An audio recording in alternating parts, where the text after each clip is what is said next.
Secret friends, unite!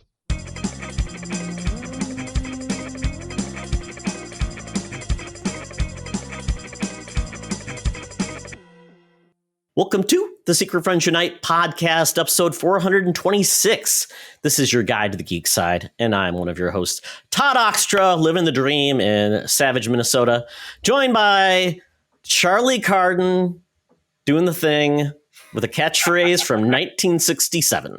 Oh, come on. Absolutely more like 1973. I mean, let's get real. They were not that charming. I guess, though, I suppose Eddie Kendricks in his, what was probably 1971 hit, Keep on Truckin'. So, yeah, I think it's definitely a product of the 70s. But I know Todd's looking it up because 68, Zap Comics, Charlie. Oh, I don't believe it. Zap Comics? Was that like Bazooka Joe? Was it was Robert Crumb. He came up with the illustration, and I don't believe it. I don't. You don't believe it? I don't believe you. The internet is wrong. Don't tell me about my Keep on Truckin'. I'm the one who trucking.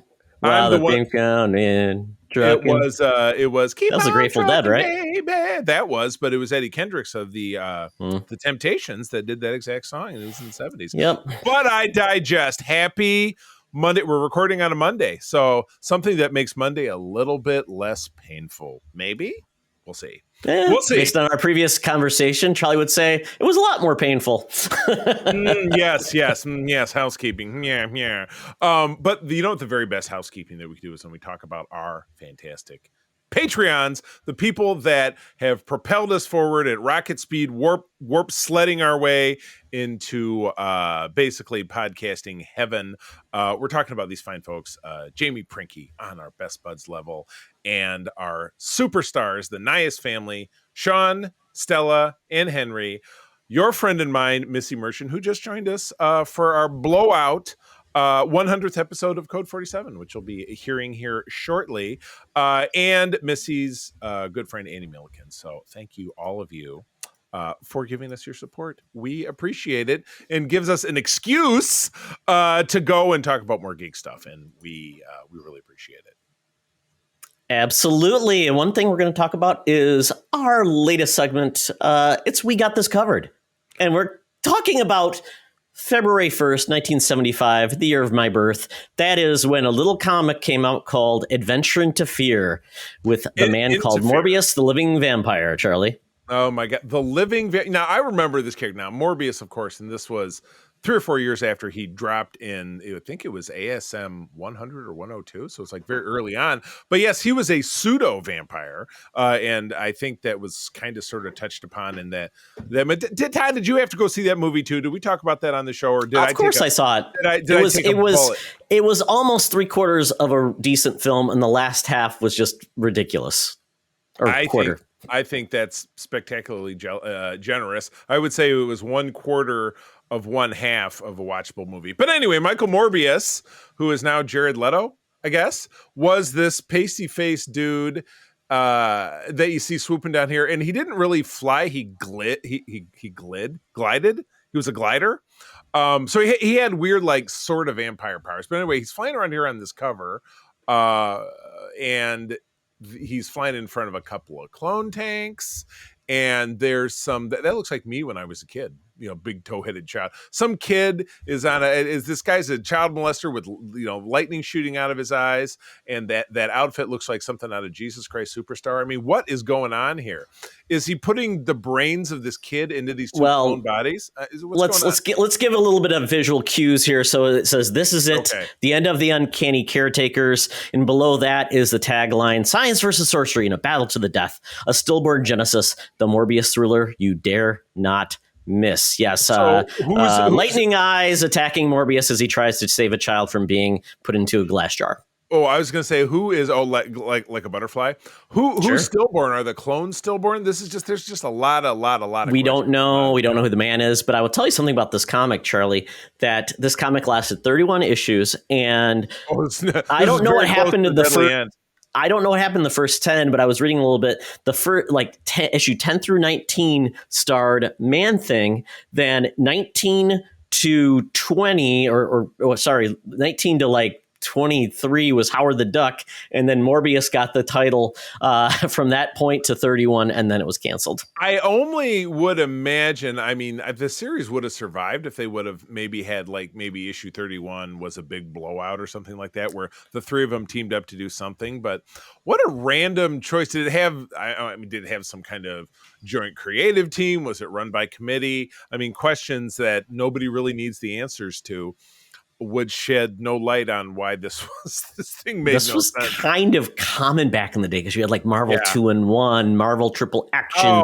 You had all those different like Marvel Comics Presents. I mean weird things. Marvel 2-in-1 and Marvel Team Up it was the thing, and Spider-Man respectively those were legit. Like, okay, you had a core character and somebody else happens along and they do a thing.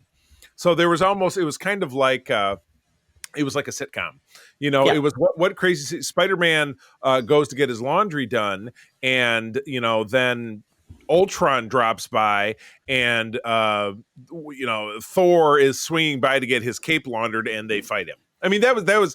It was essentially an opportunity to get two characters together and give one a bump because of Spider-Man or the Thing, and to or give whatever.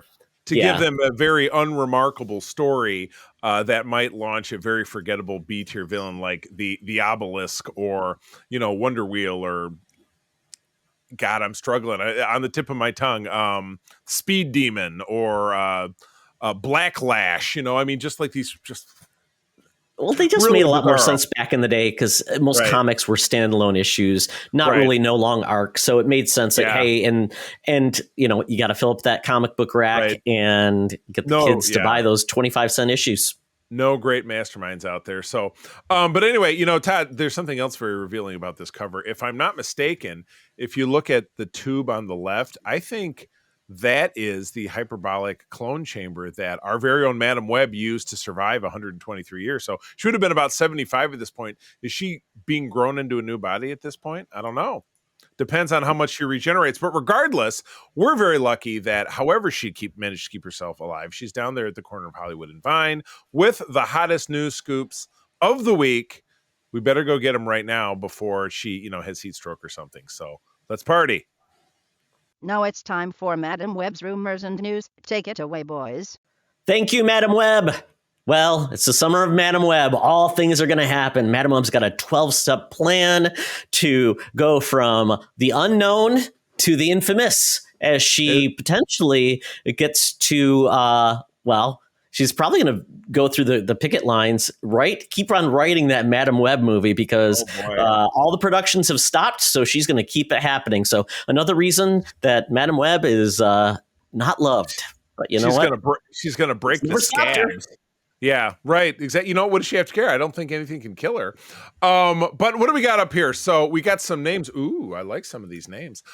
Superman Legacy cast contenders reportedly revealed. James Gunn responds. So this sounds like a Twitter war, but I wonder what he responded with. It was probably like, you shush. Oh my goodness. So James Gunn has responded to reports that I'm getting some fuzz on my damn page here. I think this is Todd. I think you sent me a dirty link. So you might have to read this if my page crashes. But yeah, cool names such as Nicholas Hoult, my beloved Rachel Brosnahan, Miss Maisel, and I don't know this last name, so you go ahead and tell me who is this last person? David Corn Sweat. Yes, these are people that are rumored to be vying to be put in Superman Legacy, the new James Gunn film. James Gunn is writing and directing this movie, and at this point, nothing is really leaked. There's been rumors that Nicholas Hoult could be in the running to play Lex Luthor and potentially or Kal-El. So you see, yes. Is it going to be a clump situation? It's going to be both of them? Well, that's the thing. I think there's just mixed signals coming through on who actually he would be playing. So I think that's where you get like the hullabaloo and nobody really knows. So I think it's really to get things out. Do we want another really young, goofy Lex Luthor? I mean, we've had older Lex Luthors. We've had a couple younger. I don't know what the ideal Lex Luthor is, but they should be contemporaries of the same age, correct? Or do you disagree, Charlie? Well, who's your best Lex Luthor? Who really nailed the role? It's a movie that's not very good, but I think he was awesome in it. Was Kevin Spacey? Bad Absolutely plot. agree. Absolutely agree. Yeah, that's the best one. I like Gene Hackman, but he didn't really play it menacingly. No. Michael Rosenbaum, I think, played out in a TV version. It was a little He was bit this- more. It was very frat boy because it was like Very I got your girl. melodramatic Yeah. too. Yeah, Lots exactly. of drama and relationships and things like that. Yeah, Yeah. I mean, it was CW or WB at the time. Was John Cryer the last Lex Luthor? Yeah, and that was in Supergirl. Supergirl, and I don't think it crossed over to the Superman and Lois, which is what we watch now because it's different nurse or whatever. So yeah, I agree with you that and that was Kevin Spacey before he was erased from existence because of whatever. But yeah, he nailed it. He played it with the right amount of menace. He really creeped you out. He was an ex-con, and his crew were his. You got an errant cat there. I do. I looked over and like, you heard that? Yeah, no, I lock. I even though this is their area in the basement, I lock them out when I'm down here because they are mischievous little bastards. But anyway, yes, that is my that's my preferred one. And yeah, I don't from the comics. If you think about his origin, wasn't he and Superman were the same age and they were buddies, and then there was some kind of chemical accident. He lost all his hair and he blamed Superman for it, and it made him a mad genius. I think he has as many origin stories as Joker does, I think. And Yeah, it's just, exactly. like, oh, you blew out the building, but those chemicals went on my head. I lost my hair. I think that was one. Right. Yeah, there's been many, many different versions of it. But, thank goodness nobody said Jesse Eisenberg's. Oh my God. version. I mean, there's nothing in that film that functioned in the slightest. Oh, you didn't love that Skittles scene? I don't even. You know what? That made me really uncomfortable. Not because I was worried about him doing something evil. Well, to Superman. I think I remember it, but I think I also have squeezed it out of my brain. Yeah. So anyway, this is about with casting. Obviously, casting rumors going around. This is something that would be going into production, but there's no writers. So yeah, I mean, Lois Lane potentially could be Emma Mackey, Rachel Brosnahan, Phoebe Drevener, and Samara Weaving. Yeah, sure. But James Gunn essentially says no one is or isn't auditioning for a role, and only one actor only says it goes. The actor's business only, and isn't something I'd make public unless they did it first after the fact. Like Glenn Howerton or Zachary Levi auditioned for Star-Lord. Did you know that? I had no idea. No, I mean, because again, it's not like that wasn't a movie that all of us were like, ooh, they're making Guardians of the Galaxy. Nobody had any idea what any of that was. You know what I mean? So it's not like, oh, so-and-so is going to be Spider-Man because, that's probably coming up sooner or later. I mean, so yeah, I had no idea. And Chris Pratt was not some huge star when he landed that role. He was a TV guy. So and the same thing with Rachel Brosnahan. I adore her. She's delightful as the marvelous Mrs. Maisel, and she's not too hard on the eyeballs either, as you know. So Lois Lane's going to be a stand-up comic? It's all going to be observational humor. Let me tell you, what's the deal with Superman and the lead balloons or whatever? I don't know. See, I'm all out of material. There you go. Yeah, but I can't imagine with this writer strike going on that anything at all. What kind of processes can they even go through when they have no writers? I mean, I guess they can hire and fire, and if they can do everything but write the script, essentially. Right. You can't do rewrites. You can't. Do they have some pages like here's the Superman comic. Read panels 1 through 3 on pages 9 through 17, each one out of sequence. Those are their pages. I don't know. Well, and especially if the writers of the actors strike, that SAG-AFTRA is coming up too. There's potentially plans for them to strike because things are in contracts now with actors where they're saying that the studio can take your performance and reuse it and change it in future performances. Ooh, so everybody becomes Who would agree to that? Yeah, exactly. Yeah. So can we find different ways not to pay you? So yeah. Oh my God. Well, somebody who is, if I might segue, somebody who is having a career renaissance in his late 60s. Would be Michael Keaton. We've gone from Multiplicity to A Long Break, and then we got him in Jack Frost. Yeah, Spider-Man, Homecoming, and now he's back as Batman. I mean, I think, Todd, we're finally starting to see in the month of May, we'll have our first three challengers in our summer movie wager that will be debuting. Guardian seems to be doing pretty well. But yeah, once The Flash hits, I'm super curious to see if he will carry that film amid the crappy performance of DC movies, in the last couple of years, and everything with Ezra Miller. That again, I maintain that probably the general public doesn't really know anything about it. They go, oh, look, superhero movie, Batman, and The Flash is something I'm familiar with because I watched that show. But anyway, off the beaten path, Michael Keaton, they are making one of these sequels you never know you needed to Tim Burton's 1988 horror comedy, which had Michael Keaton and Winona Ryder, and they have cast the delightful 3 foot 8-inch Jenna Ortega. She's this tall. She's adorable, though. Yes, as the daughter of Lydia Dietz. That's all we know at this point. And Catherine O'Hara is going to be back. She's going to be playing, obviously, the grandma. Right. And then Willem Dafoe is playing a new law enforcement officer in the afterlife. Monica Bellucci is said to be in talks to be Beetlejuice's wife. And Justin Theroux will also have a part in the upcoming film. So who is the father of Ortega's character? It's not Beetlejuice. No, well, we hope not, because she was young at the time, but a ghost is a ghost. I don't know. I mean, he's also dead, but then again, now, so is Winona Ryder back as well? I didn't catch that part. She is. Yeah, she'll be back. So it's one of those things where it's like, how are they going to do this? Jeffrey Jones won't be back because of things. Yes, his character is not is dead. Well, he's dead, but not in the afterlife. He went back to his home planet. Yeah, Pervert Town. Yeah, Jeffrey. When I feel like that. How long ago did that happen? I feel like that I totally missed it when that went. 10 down. years ago or something, probably. Yeah, he was caught with like kiddie porn or something on his computer. Something bad. Yeah, we don't need it. We don't know when we don't want to know. Bad things happen. He's gone away. Yes. Yeah, it's easy to say, oh, such and such died, but when you have a movie that's about the afterlife, I don't know. You got to dance around it somehow. Yeah. I think this has every chance of being fantastic. I mean, the original film was a classic of our youth. Like I said, Michael Keaton is on a career high right now, flying back doing stuff. So yeah, I'm very excited. Did you know? But Charlie, again, there was a. When are we ever going to see anything with no writers? No, but the funny thing, there originally was supposed to be a Beetlejuice sequel back in the late 90s, I believe, and it was Beetlejuice Goes to the Beach. Kevin Smith was actually going to write a script for it, and he turned it down. Tim Burton didn't want to do it. Could you imagine? They go to the beach. You mentioned Kevin Smith, and I saw something on social media just yesterday. He does his, evening with Kevin Smith. Where it's advertising at a theater in Saginaw. Do you really want to go see something in Saginaw?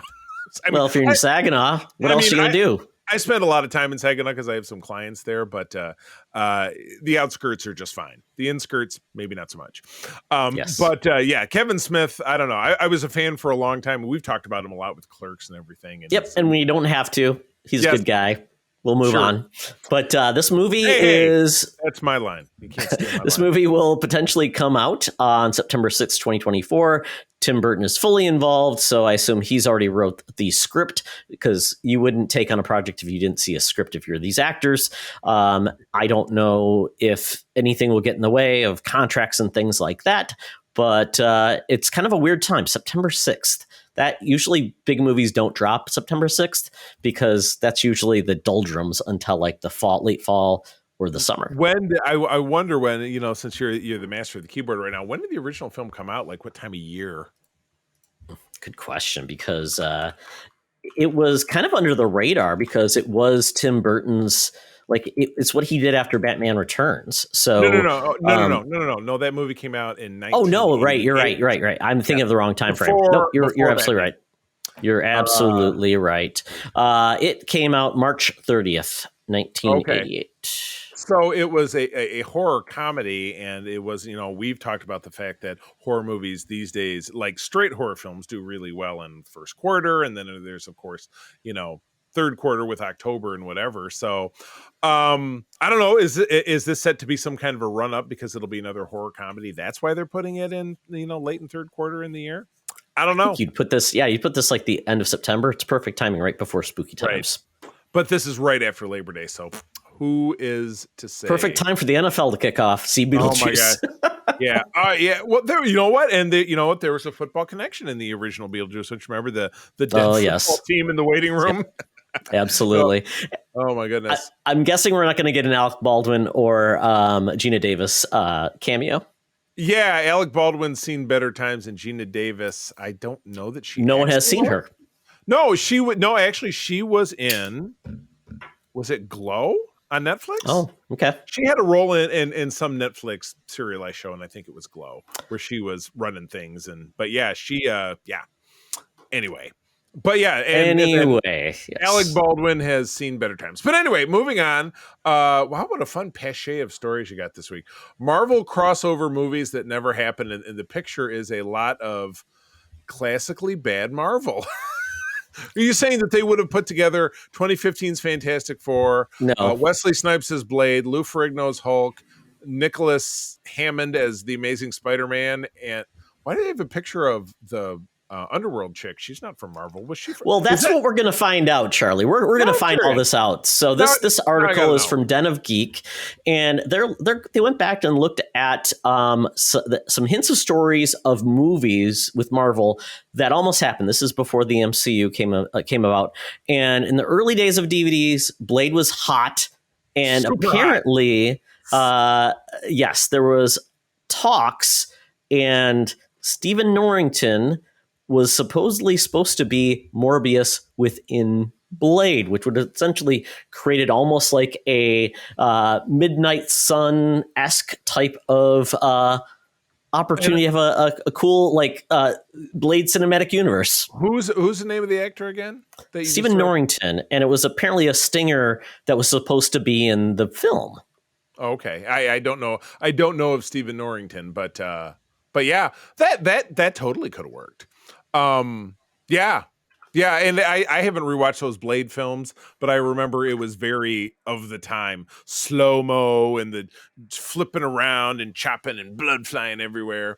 But as we've said time and again, we really credit that with launching Marvel cinematically, if not but for, and it's funny with the multiverse, everything is in the same, everything is canon, right? Because it's in the cinematic universe. But well, fun time. Stephen Norrington actually was the director of Blade, so he was playing himself as playing Morbius. And I wonder why that didn't take off. So that would have been cool. And then what you have down here, the only decently executed part of X-Men Dark Phoenix was the appearance of the young lady. She was actually in the Orville, which I never talk about, as Dazzler, because accurate costume and she was singing. But this talks about a Dazzler movie, and it was even advertised on old Marvel comics. Like there was a comic of Dazzler the movie without it being a real movie. I think.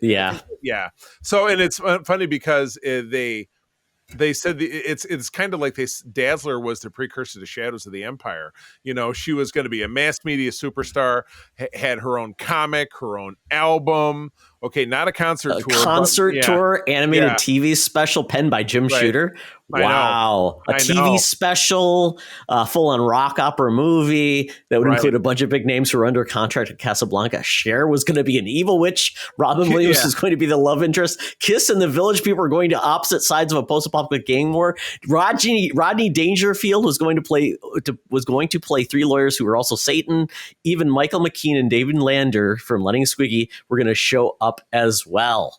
Just for the hell of it, it says, no pun intended. Why the hell did this not get made? This is the greatest thing I've ever heard of in my life. Oh, why it didn't happen, Charlie? Because Bo Derek was set to play Dazzler, but insisted that her husband, John, be the director or else. John Derek was not exactly well regarded in Hollywood, so that convinced backers to quietly back off. Oh, my God. I love this. Yeah, this is akin to, and you talked about it in our last episode, the Cheap Trick / Bee Gees version of Sgt. Pepper's Lonely Hearts Club Band. That's exactly what this sounds like.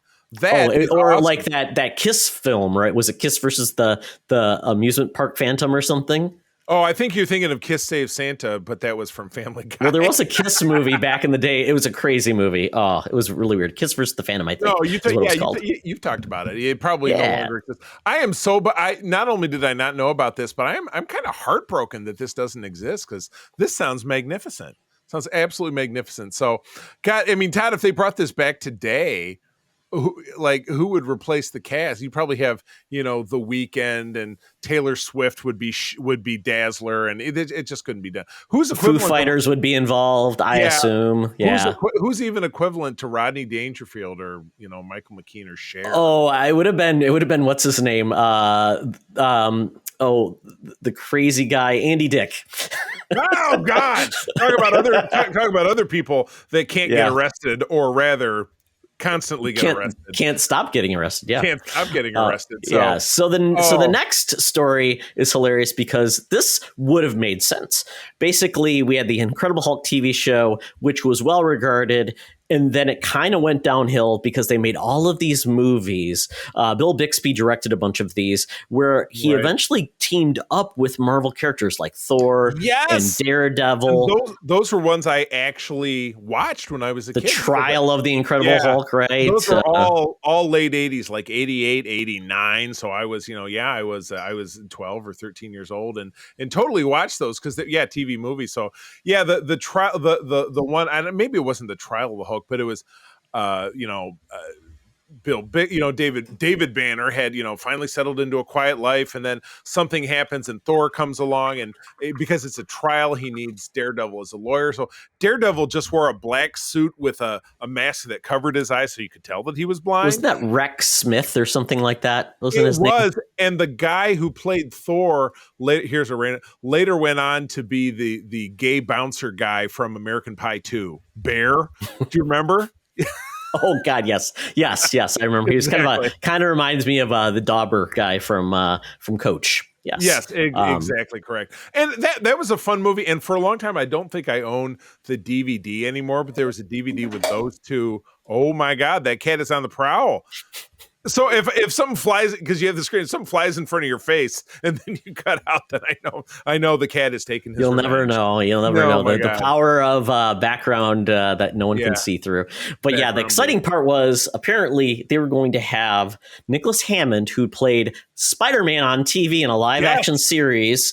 It was supposed to be movies, right? Was it a movie or was it a TV series? It was a TV series. It was TV series, but I think it was more special. So I know that I caught it because it was somebody somewhere showed it, or there were VHS tapes or something like that. So I've definitely seen quite a few of them. But it was Spider-Man. It's funny because I'm looking at my Spider-Man figure shelf. The closest analogy on my shelf is that he looked like the Japanese version of Spider-Man, the one that has the big robot. So actually, no, you can see it right in the background because I say, sorry about that. I saved the box. Do you see it? I saved the box to it. So he had the wristwatch communicator that he pushed, and then he had a giant robot. But that's what Nicholas Hammond TV Spider-Man looked like. His mask was kind of funky and his eyelets were like shiny.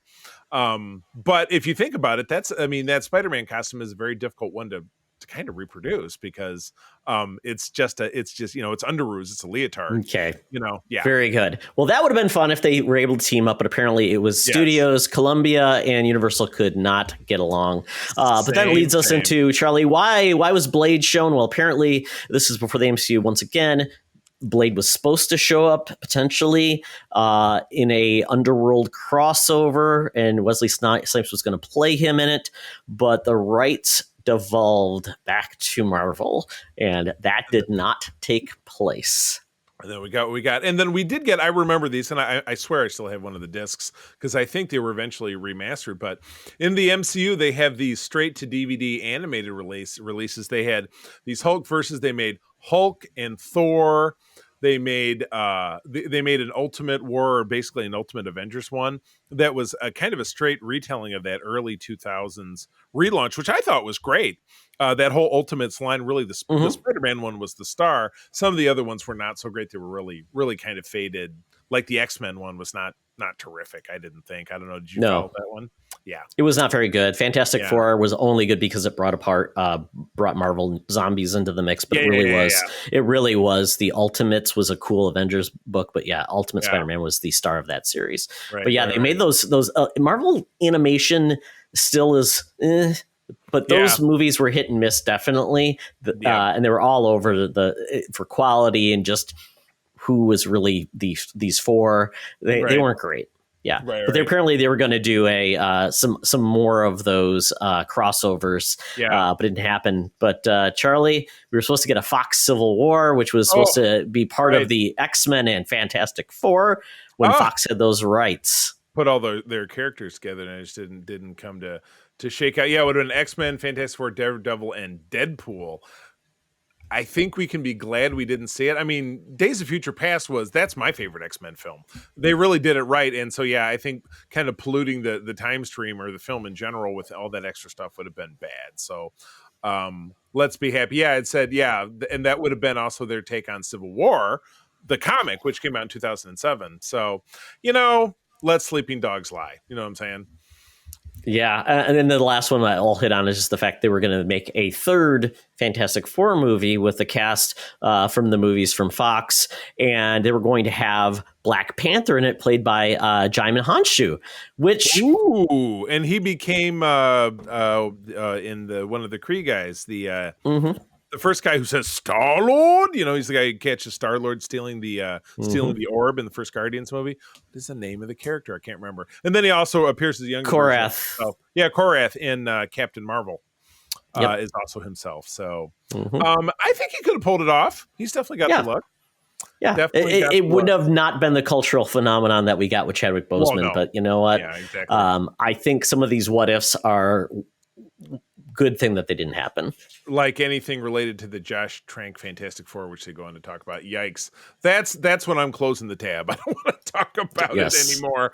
Oh, man. Well, things that I'm excited to talk about, and we're getting this in June, and I'm going to talk about one of the sister series to this, which just came back yesterday and I watched, is the Dead City, The Walking Dead, starring Maggie and Negan from the original Walking Dead show. Two characters who hate each other, who would have no reason to do anything together, but they're going to team up and go on a mission that I believe, as I scroll down here, has something to do with their children being kidnapped or whatever. Did you watch the trailer?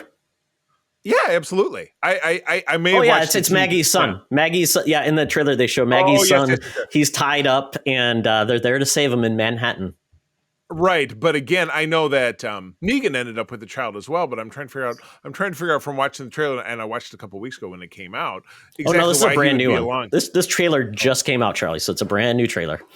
Okay. Shit. I'm gonna have to talk my way through this one. All right, educate me then. What else did I miss? So I thought it was essentially. I didn't watch. I thought it was the old one. It's a team up.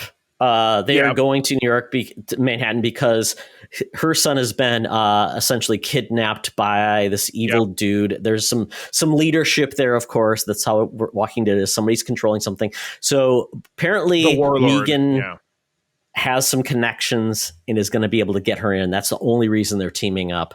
So that's kind of the reason for this to happen.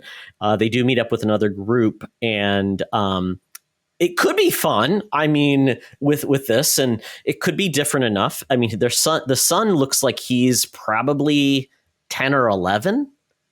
Well, yeah, right? which is not super far off from where the show winded up. Because you got to remember, in the last 3 seasons of The Walking Dead, they did a time jump here. They did like a 5-year jump or maybe a 6-year jump. I'm not sure, but Rick was gone, and then they had to jump it forward so that Judith, the daughter, was older, and then the child that Michonne had after Rick disappeared was also then 5 or 6 years old. So they had to do it that way. So they did plenty of time jumps. So Herschel, who is the child of Maggie and the late Glenn, would then be 10 years old. Because he was also born after Negan, the other character in this, murdered Maggie's husband quite brutally in season. I'm going to go with 5 of The Walking Dead. I'm not 100% sure, but it's pretty close to that. Yeah, this looks great. But then again, Todd, I know you're like with Fear of the Walking Dead, you're like, no, it's just a bunch of other people doing the same other stuff. What makes you, like you said, I mean, it could be. I mean, what makes you think this could be any different that you'd like watch one? Yeah, I don't know, because maybe they're more of compelling characters. They've got a singular mission versus in the other Walking Deads. I felt like it's just like, just survive, just keep moving on, find another group. This is like they actually have a mission to solve. And I'm sure it'll be like, oh, you guys helped us so much, we're going to get your... If it turns into just more and more, they find a group and then get that group to live, then no, I don't want that, because it just feels like that's the premise of every Walking Dead series. I mean, again, familiar with characters, that always helps with any lead in any kind of spinoff. But for me, I would say it would be the setting, because I mean, I'm a big fan of New York City. And can you even imagine what a city of 10 million people on the island of Manhattan would be like if, 90% of them dropped dead and then was trying to eat the remaining 10%? It would be walkers would be everywhere. I mean, they wouldn't be able to be like, oh, good, let's run into this building. It would be like I Am Legend, which is a movie that I love with absolutely terrible CGI that doesn't hold up. But it would very much be like that, except in that movie, the vampires or whatever the hell those things were, couldn't go out in the sunlight, so they would all hide, and you could run around in the daylight and never see, and you'd be totally safe. Where with this, you're never safe at all. Yeah. Was Atlanta the biggest city they went to? Yeah, they went into they went into Washington D.C. to get some artifacts. Okay. But they never spent any time there. Got it. But yeah, they were, and their time in Atlanta happened twice. It happened in the first episode. They left, and then one of the characters got kidnapped to a hospital in Atlanta, and they spent some time there. But there was no. It was, in that case, it was just people versus people, no walkers. Yeah. Okay. So, but this will be. I mean, think about Manhattan. I know you have you ever been to New York City? Never. So, but I'm sure you're at least familiar with the fact that it's as crowded as humanly possible. So if you could think that everybody there was dead and or trying to eat you, it would be, I mean, that in itself, I think, creates an exciting setting. So I'm excited for this. And we get this, I think, June 15th or 19th, I think it is, drops on AMC. We had to sign back up to AMC because my free never would expire membership to AMC Plus finally expired. But we went in through Prime, and if you bundle AMC and Stars, it's like $14 a month plus Outlander is coming back, and my wife wants that. So, and because it bills to my Amazon credit card, I get paid back for subscribing to it. It's a pretty good deal. Stars. I just don't know how one network can only live off like 5 shows. One show. Well, I couldn't even name it. I couldn't even name another show they do. I know. I think they had something else. It's just everything is like collapsing and merging, and it seems like wow. I mean, it only comes out like an Outlander only comes out like once every 18 months, right? 2 years probably. Oh, geez. Yeah. So then it's like big time. No, it's tough.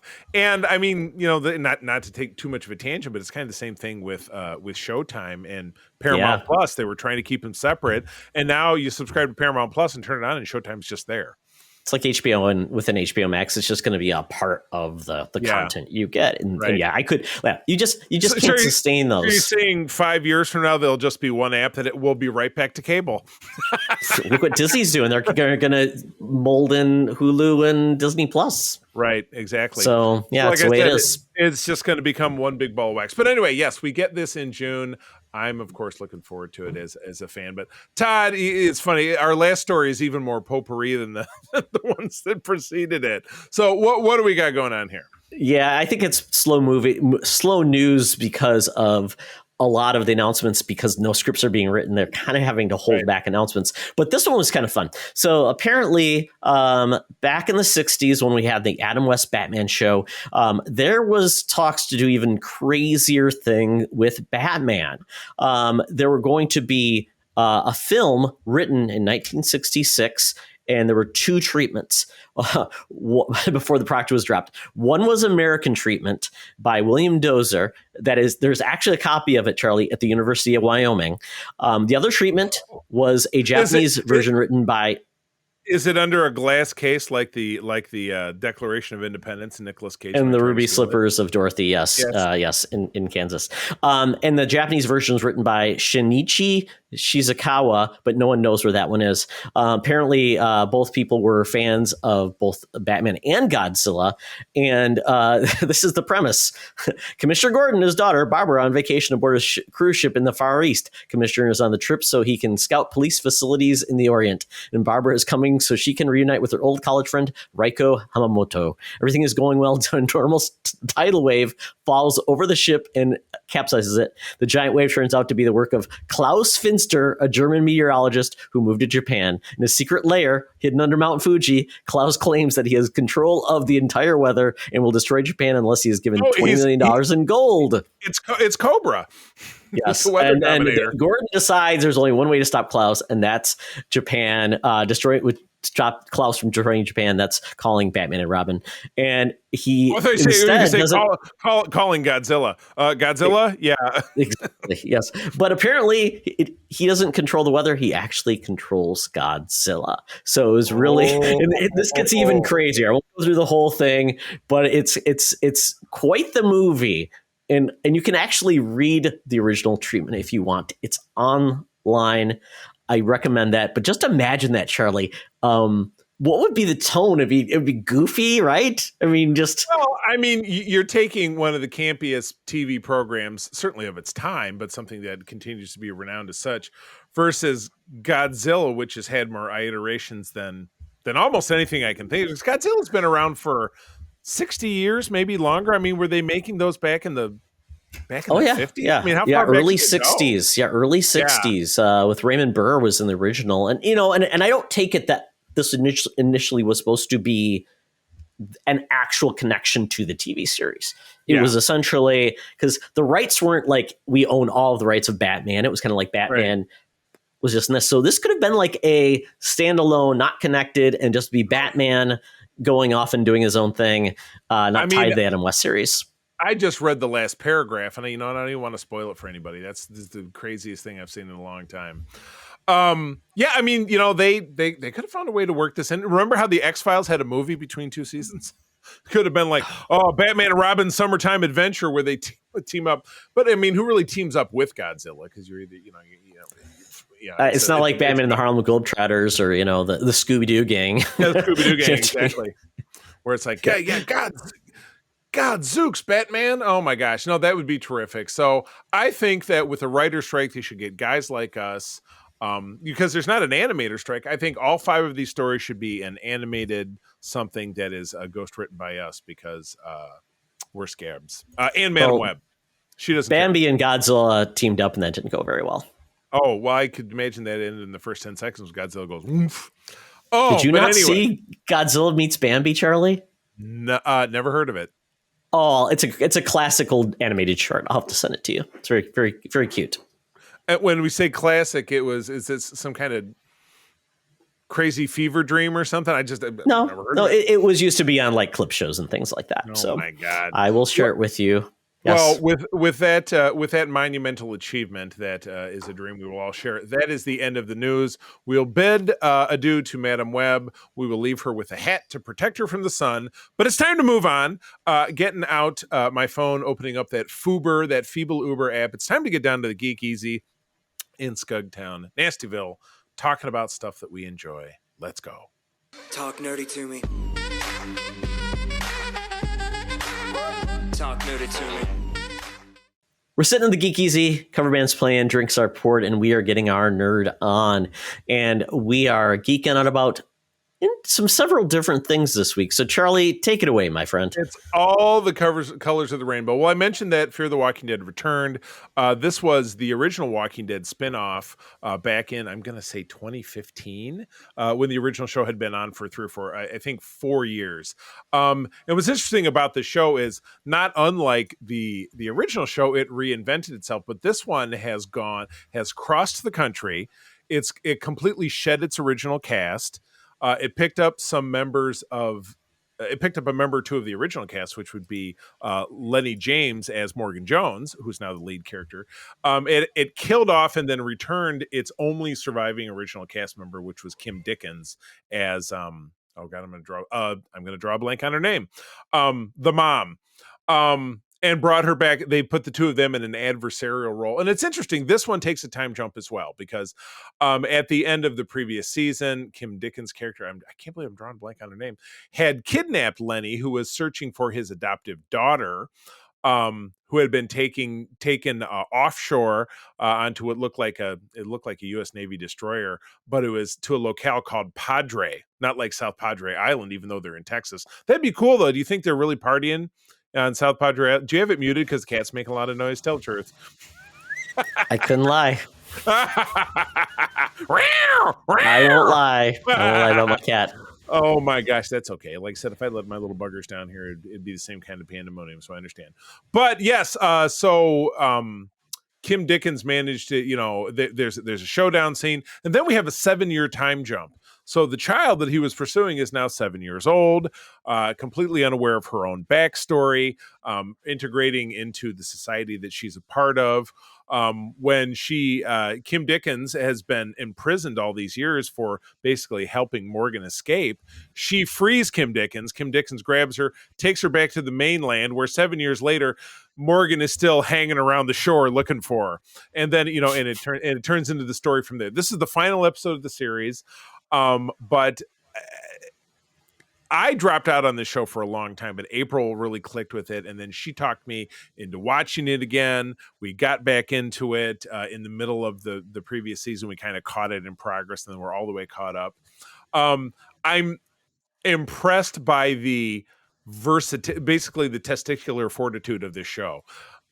No original cast, no original plot line, no original through line. Just kept reinventing itself as they basically traveled through the American Southwest and Plain States. It was in Oklahoma, it was in Texas, it was in Alabama, and just they had a nuclear device set off from a washed up Navy submarine that was on the Galveston coast in Texas, and they were dealing with a nuclear wasteland. I mean, they did a lot of really interesting stuff. I'll give it that much to kind of speak to Todd, and I won't admittedly correct assertion that, well, why do you want to watch 3 different shows that are about the same people doing the same thing? If it was even in the same, they might run into each other. But yes, I think they did enough different and weird shit on this show that I think it's worth watching. So I enjoy it. So have you seen any? Did you even? Because I remember when this came out, you're like, nope, not going to watch it, not interested. So you've never seen. I mean, it wouldn't even really matter if you had seen any of it, because, like I said, there's one character. Everything left. you said to me, Charlie, made it sounds like this is just like we got a new showrunner, we're doing something else. We got another showrunner. Oh, we can't get more cast. It just sounds like spaghetti at the wall, and it's like, that doesn't sound cohesive whatsoever. Like Picard season 2, yeah, kind of. And there's only like 18 executive producers on the show, and I'm just looking at the IMDb, and then there's 6 producers. Can you even imagine what that what like a creative retreat for that show would look like? You'd have to run on like a bunkhouse with bunk beds. Yeah, no, I totally agree. But again, I still find it 8 seasons. Wow. I know that isn't surprising enough. So, well, the original show did 11. And now the Walking Dead-verse has broken off into these little miniseries and stuff they're doing, which is just like we always talk about with comics. Wouldn't you rather have 5 issues of something that made sense than 8 issues of something that got canceled? So like they started a story, and maybe the one in recent memory that makes me the most nuts that was a Spider-Verse spinoff called Web Warriors. I really liked it. There was a central team going from the central hub, going on adventures. And I'm like, this, and it was like, Gwen Stacy and Indian Spider-Man and Spider-Man Noir. Like, it was a great squad, but nobody liked it except for me. Wow. So yeah, if it would have just been a miniseries, I could have enjoyed a miniseries. But anyway, I think it's kind of neat. And again, that's on AMC. And as I had mentioned, if you get AMC Plus through Prime, you can make some money back. It's great. So they pay you to watch the show. They pay you, 5%. It's incredible. Couldn't pay me enough. I guess they could. Maybe if they bumped it up to 7%. And then secondly, and this was, I kind of got hoodwinked by and I try to stay the hell off Facebook these days, because I have I have reservations about Facebook after what they did to me. But I got an ad from one of Weird Al's Facebook handles saying, "Hey, me and it was Questlove from the Roots are animated in this show called Mulligan, and this is from Robert Carlock. So this is Tina Fey's husband, and she's also a starring character. Sam Richardson is also a voice in it, and the voice of Mulligan, who's the main character, is Nate Faxon. Is that name? Oh yeah, familiar? Yeah. Yep. It's that guy, and basically it's and it jumps in midstream. It's aliens from that are one step closer to looking like Kang and Kodos from The Simpsons invade the Earth, and they're destroying everything. And the guy that throws a grenade into into one of the ships and blows it up and saves Washington D.C. is this mook from Boston called, whose last name is Mulligan. I've already forgotten his first name because the show is kind of forgettable. It's the same comedy pacing as other things you would see Carlock and Tina Fey in. And I couldn't believe that April wanted to watch it, but we watched an episode or two and we were just like, okay. I'll call it a Mulligan. It just didn't really click because it just got right into regular sitcom tropes. It's like, okay, Mulligan is trying to win over the girl who he met during the apocalypse, who's also Miss America, and they go on a first date, and it just didn't grab me. It's a sitcom. So it's like the premise, and then it's like wacky misadventures. But, with an animated show, they put so much more effort into it because it's animated and it takes that much longer to produce, in my opinion, as opposed to like 30 Rock, where they have some sets and slap it together and it's like, Saturday Night Live, you know what I mean? So yeah, this is, and I enjoy kind of wacky comedy. Like I really love Bill Burr's, F is for Family, which is probably due to come back again. But that's super raunchy because what you'd expect, it's Bill Burr. But this was kind of like that, but like a light version, as far as racy comedy. So, I don't know. So it's over on Netflix. Give it a stab if you're so inclined. I didn't get to the Weird Al part, so I might keep watching for a little bit. Unless, you know what? Those bastards probably made that the last episode. They're going to make me watch the whole damn thing. I'll have to Google it. Don't let Weird Al know Charlie didn't watch it. Sorry, Weird Al. I apologize. All right, what about you? Okay, well, I watched a movie I was morbidly curious about because I've seen a trailer back in the day for this, and then I've seen images of it like on streaming service. I'm like, what the hell is this movie? Okay, I'm just going to watch it because I'm on the treadmill. Got time to burn.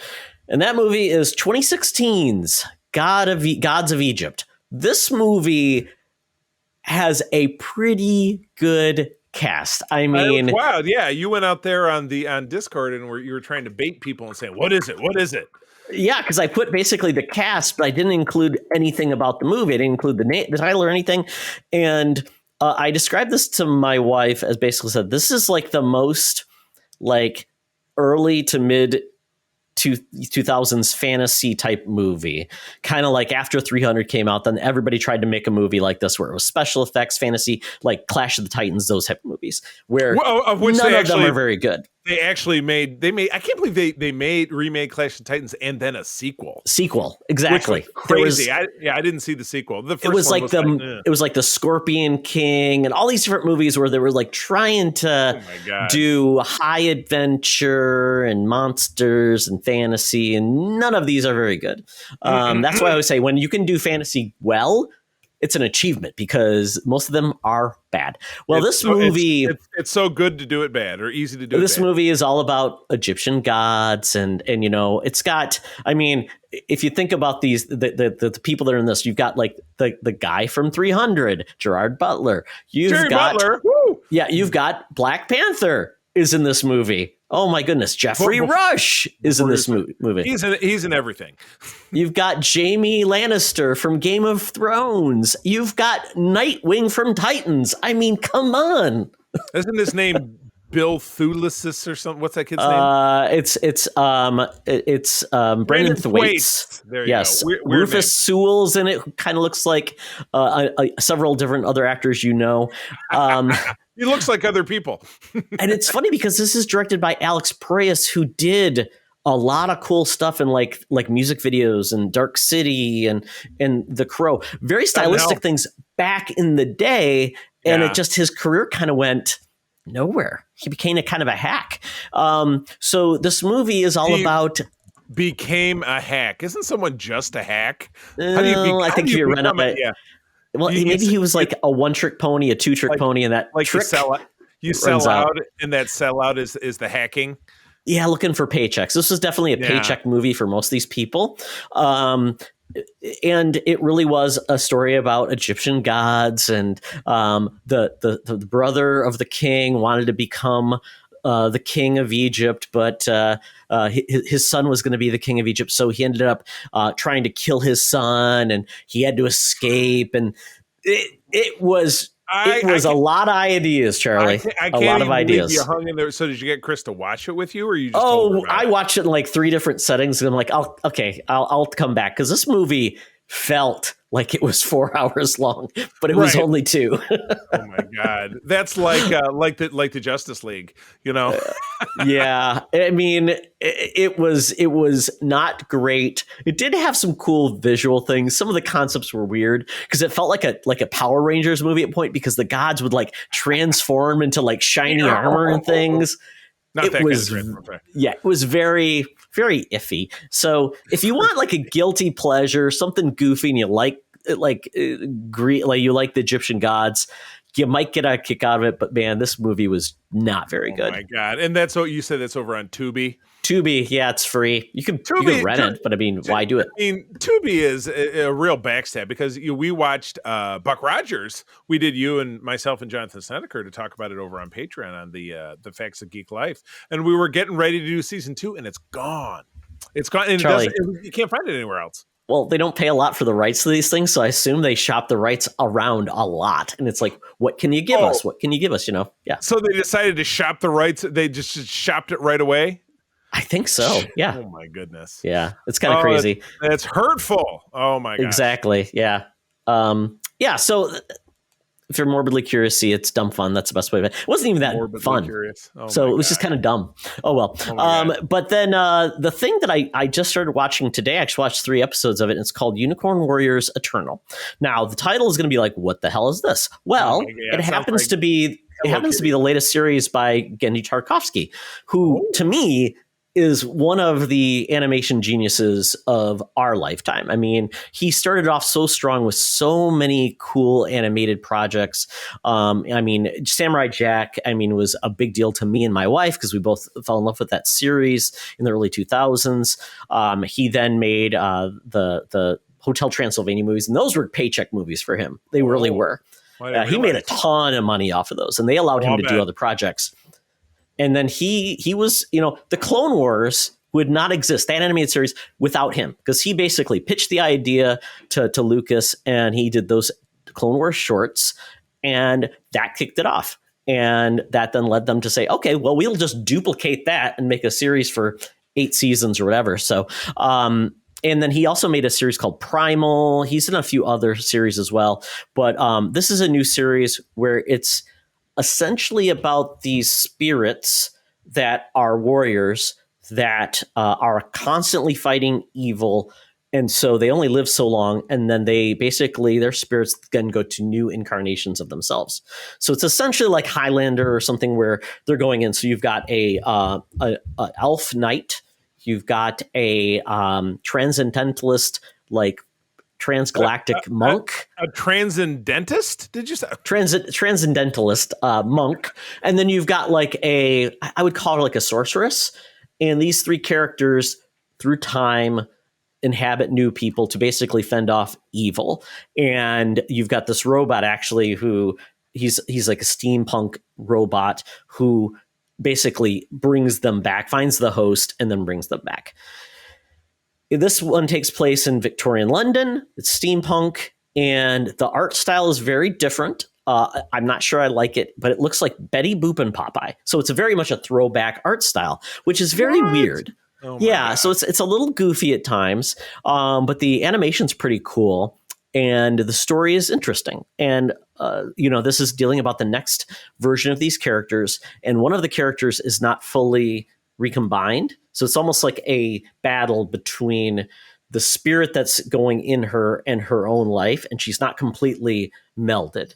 So it's really it's a battle. And she also happens to be like eternal in love with the elf this is this character named Melinda. So it's kind of a conflict too in the team because she doesn't want to love this guy because she doesn't know him, and he loves her because, you know, he's loved her forever, and they get reincarnated. So this sounds like some unicorn like soap opera kind of stuff. I mean, holy cow! It kind of is. It's on cartoon. I love your twin brother.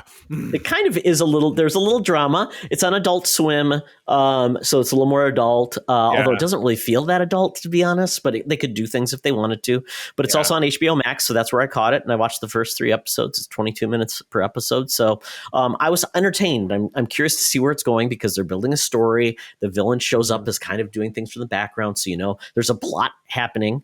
But it's enjoyable. I enjoyed it, and you can really watch it with any kid at any age. It's not like it's got dropping F-bombs or there's nudity or gore or anything like that. So it's a lot like Samurai Jack in a lot of ways. It should be all of those things. My God. Well, yes. So you said that this is on HBO Max for the folks out there. So absolutely, how interesting. Yeah. No, when I think of Genny, I think of the Clone Wars shorts, and of course I think of Dexter's Laboratory. That's all that I think of him. Doing. But yeah. That's Dexter's. I know that was your favorite because that was you and your sister, right? It definitely was Dexter and Dee Dee. Yes. Oh my goodness. Well, cool. Well, hey, that friends is it for the Geek Easy. Time to once again skip out on the top. I don't even know how they let us back in here. I mean, you think our pictures would be on the wall with as often we screwed them over, but we'll keep doing it. But time to get out that Air Qantas app. We are due in the land down under. Time to get on that Air Qantas plane. Tina and the mutants await. So let's go. Welcome to another edition of Thunderdome! Thank you, Tina. We're sitting in the Thunderdome where the mutants have been gathered for a topic or game to be entertained. This week we're playing a game. That's right, folks. It's been 6 months since we played 20 questions, and it's back. And we brought in the villains this time. You are counting the days. Don't lie, faithful villains. Yes. You love it. So 20 questions, pretty easy. It's 20 yes/no questions. And after that 20th question, you have to guess. And if you are wrong, you lose. If you are right, you win. Of course, you could always answer before number 20, but we're rarely that lucky. Win, lose, or draw. All right, let me give one last glance. I'm going to choose my villain. Okay, I got it. Fully prepared. I did. I told Todd on the B-roll that I was going to pick a villainous character off of my action figure shelf, which is what is on the other side of my camera, and that's what I'm going to do. So here, let me tilt this back. I'm always just, I'm giving you a new view of my background here today. So hopefully you're watching on YouTube. So, okay. I will let you ask me. So I've got my finger on the button to tick off your questions. Go for it. All right. Is this character a minor villain? No. Major villain. Big villain, like a big boss. Okay. Is this villain a human-like person, character type of creature?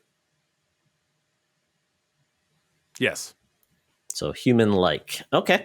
Does this villain have superpowers or some type of augmentation? Okay. So superpowers. Human-like character. Did this villain appear in some type of media that's prior to 1980? Correct. So prior to 1980. Okay. So we're talking someone 70s or earlier. Okay. Is this character in Marvel Comics? Correct. Okay, Marvel Comics villain. 70s or earlier. Okay. Would this villain take on the Avengers? No. Okay. Not commonly, so that's a no. Sure. I'm looking for just yeah. Would this villain take on the Fantastic Four? No. Okay. So I'm going to guess. I'm assuming this is then a Spider-Man villain. Is that the question? Is this a Spider-Man villain? Yes. Okay, it's a Spider-Man villain. Okay, so unless you're like Paste Pot Pete, Paste Pot Pete, or no, not the looter. He had a different name at one point. The Trapster. Yeah. He was the Trapster. Yes. Glue gun guy. Yeah, Glue Gun Gus. That was his brother. That was, and he was a part of the Frightful Four, which would take on the Fantastic Four. Okay. Is this villain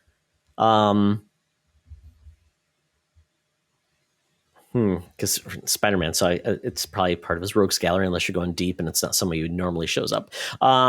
Is this villain based on a animal? Yes. Okay, based on an animal. Okay.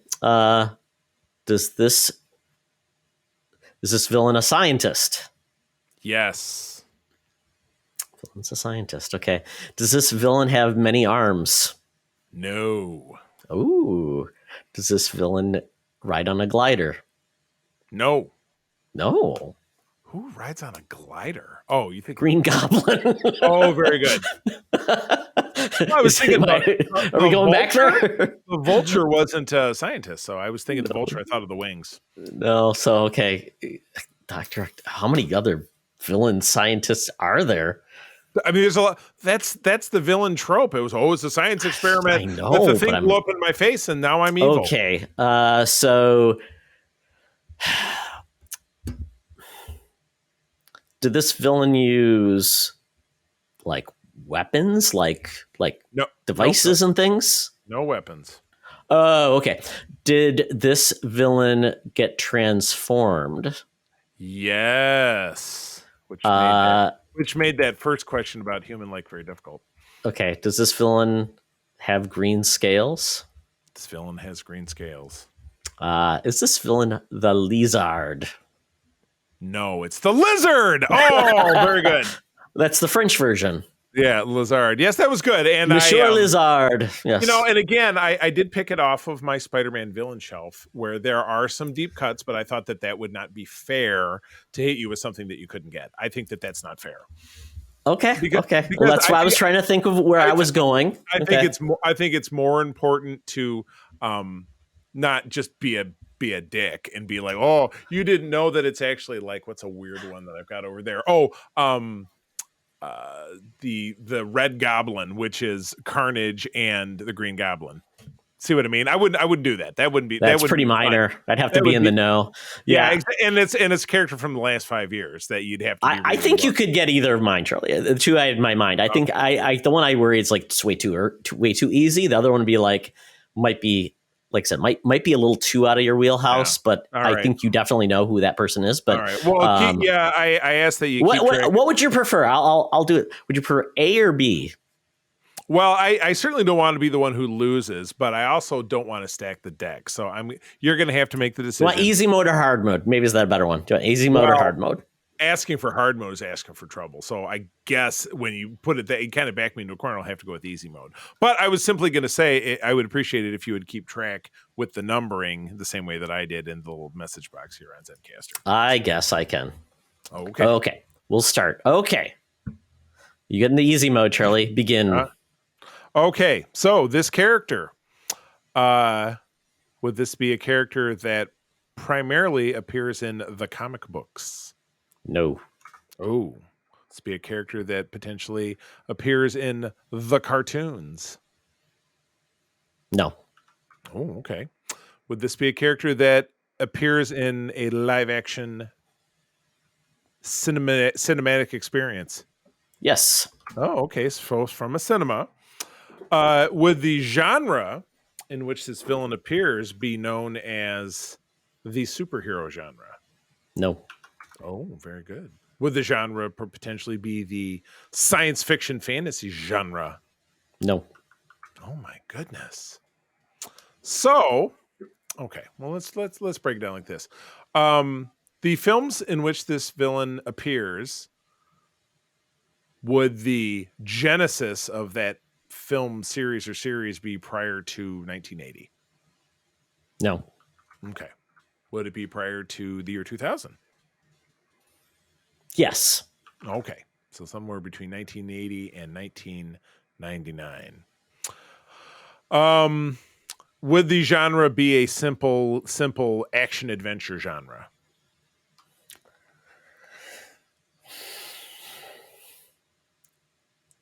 Kind of. How about a comedy genre?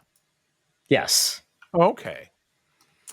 Would the star of this film in which this villain appears potentially be someone who plays multiple characters? Yes. Okay. Did the film come out in the late 1990s? Yes. Uh-huh. Does the villain bear a certain likeness to one Lorne Michaels?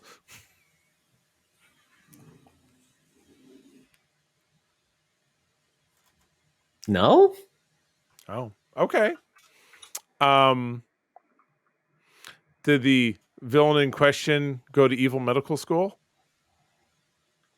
Yes.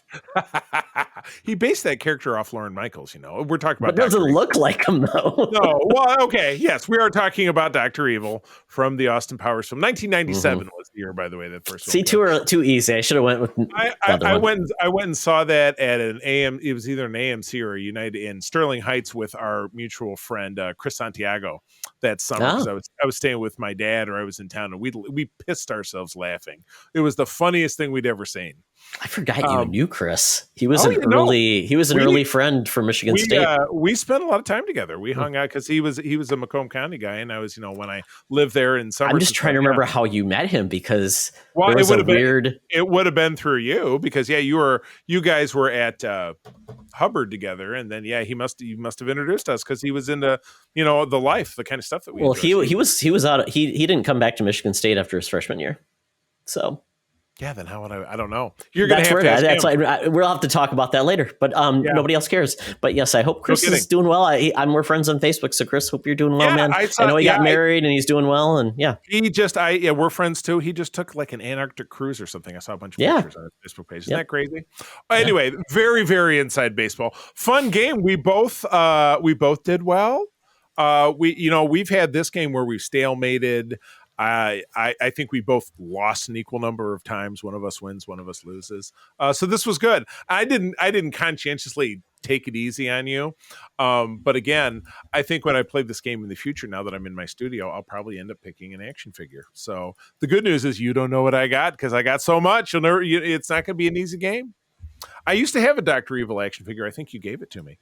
I think I gave it because I was downsizing or something like that. Exactly. Yeah. Mr. Bigglesworth. Oh, wow. Yeah. Did he come with Mr. Bigglesworth? I don't remember. He did. Oh, you must have kept that, because it didn't come with before he got lost. Oh, he ran off. Look what you did. Accessories and action figures, they're always a bad combination.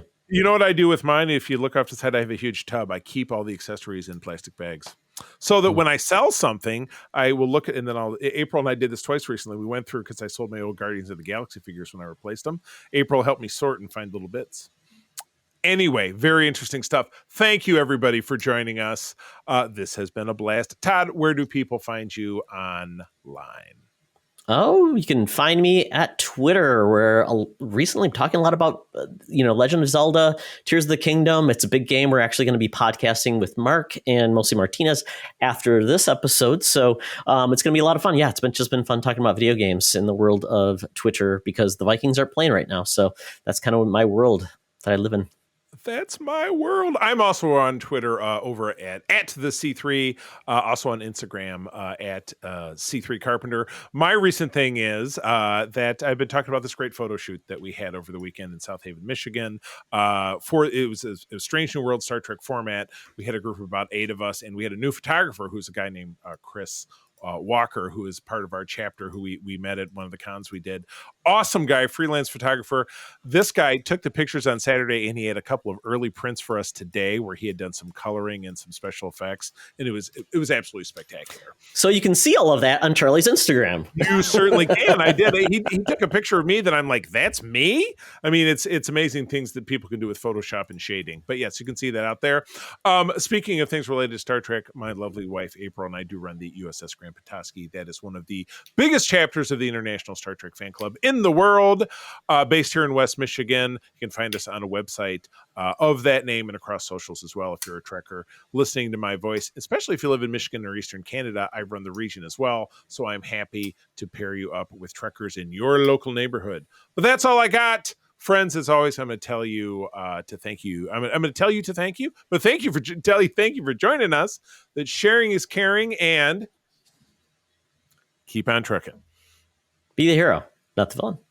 In a truck. $50 million. This podcast is part of the Secret Friends Unite podcasting network. Visit secretfriendsunite.com for more great shows, articles, news, reviews, and more. Secret Friends Unite podcasts are available on Apple, Google, Spotify, and other podcast services around the world. If you'd like to be part of the conversation, you can join us on Facebook or our new Discord server, or follow @SecretFriendsU on Twitter. Please subscribe to Secret Friends Unite on YouTube and visit our merch store at tpublic.com. Just search Secret Friends Unite. Thanks for listening.